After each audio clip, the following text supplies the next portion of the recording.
I had been working years ago with a middle-aged woman. I create fictitious names for everyone to protect confidentiality, so let's call her Mary.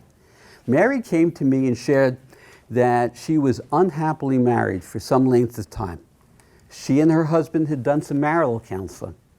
Hadn't worked, they had no connection, they didn't care much for each other, and they had no interests in common. But here was the good news. They were financially independent, and they had no children.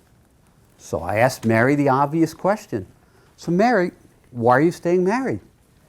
And she said, I don't know who I would be as a divorced woman. There it was, the fear of the unknown. I said, Mary, as a divorced woman, you won't be mired in a hapless, miserable marriage which you say is making you feel depressed. You'll be free of that. You can navigate your future. I don't know who I would be. And so it occurred to me that my theory about uncertainty was starting to become apparent. We're going to get back to Mary later and how she overcame this through some work we did.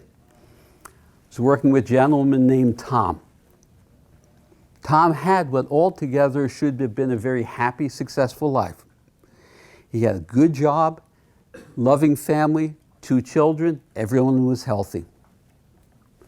Tom constantly was besieged with thoughts about work.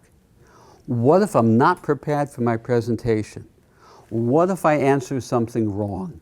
It actually, ironically or paradoxically, impacted his performance at work. He brought his wife in for a session. His wife said, he's making me crazy. Every day he says, how do I know I'll love you tomorrow? What if you don't love me in the future? He was destroying the marriage. I began to teach him some techniques, which I'm going to share with you in a little while. And after I shared those techniques, Tom took a break and said, I'd like to work on the techniques. I'll give you another example. I was working with a brilliant college student, Andrew, Ivy League student. As he goes into his sophomore year, straight A's, he came to see me. His parents sent him to me. What's the problem, Andrew? I can't decide on a major. We talked about it. We tried to navigate it. Andrew dropped out of an Ivy League college because he was fearful of making a mistake, choosing the wrong major. His analyzing, his fear of the future got so in the way it was destructive.